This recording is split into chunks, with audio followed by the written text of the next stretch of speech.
Swim holes. I saw it.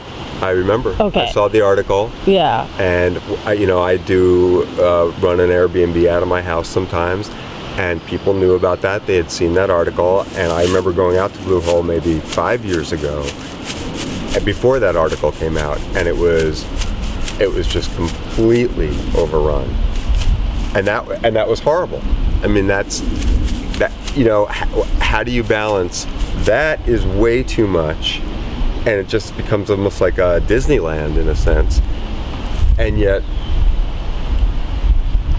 I don't know, maybe something like a swimming hole appeals to more people. I mean, swimming hole's more than ice skating, but right. Again, I had reservations, because Kiko's such a great person that I agreed to do this, but I feel like, there is that whole thing, any publicity is, bad publicity for this, but I think what she's trying to do, I think is very important, and well, this is the discussion, right? This is how land use gets decided.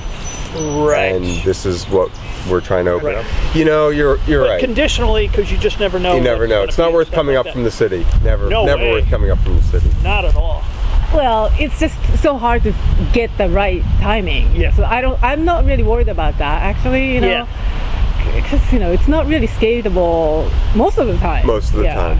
Yeah. Yeah, even for locals. Even for locals, we all are. That's why we're all in touch, and we all say, "It looks good today." And then everybody comes out. And statistically, swimming versus ice skating is, and even kayaking. There's more swimmers. There's more of them, I believe. Yes. Yeah.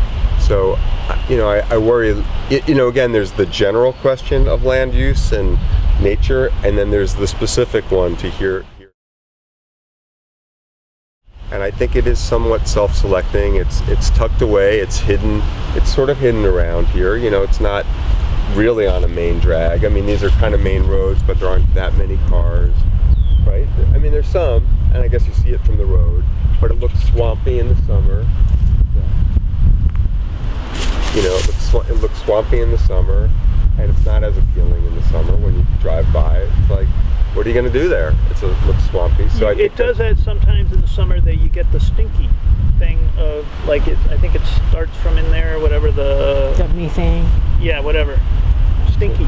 Yeah, so it's stinky and not that appealing. But so I tell you, riding your bike, especially in the spring, just when the peepers and stuff, it's a symphony here. Yeah. It is gorgeous. Yeah. It is really, really nice. Really nice. The wood frogs, everything. Peepers. Oh, look, there's a muskrat. Oh, it's right behind the grass right now, but. Not a beaver? No, it's a muskrat. Where do you see it? I can't. There he goes. There he goes. He's running. Very little, tiny. Yeah. Little, like this. Yeah. Oh, I didn't see it. Bummer.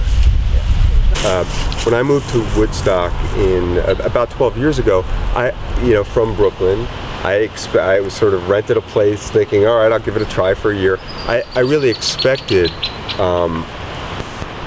to be treated as an outsider, and did not expect a warm embrace by the community.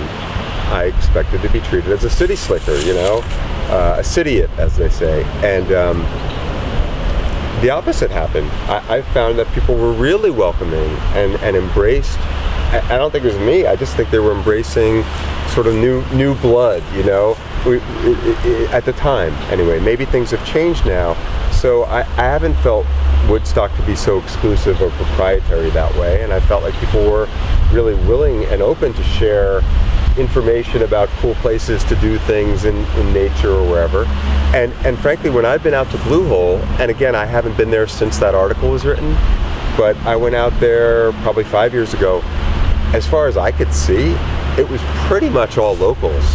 I went out there in the summer, and it was a lot of teenagers, and I thought most of them seemed like they were local, that they knew about it, and I did sense a certain amount of disrespectful behavior, noise and boom boxes and garbage and all the things, but I really felt that it was homegrown, at least at the time.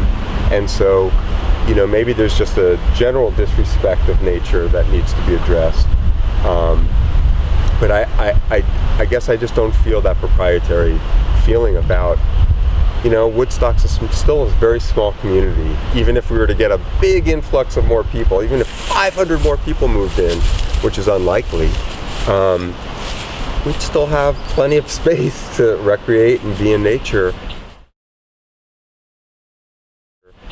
The question is, how do people how do people behave when they're in nature, right? So to me, it's less about how many people there are, but it's like, one person, one jerk can really mess it up, but 50 respectful people maybe would make it better. Look at us. We're all respectful. You're talking about it. When you saw that the dam was low, you were like, very upset. It took like blood out of your body, you know, and you wanted to fix that pond, and so that's like, we want more people like you. Yeah, and again, you are more of an overall trusting soul of human beings. No, I hate people. Well, whatever, but I think history will show. I mean, there's a lot of history that'll show that some bad things can happen.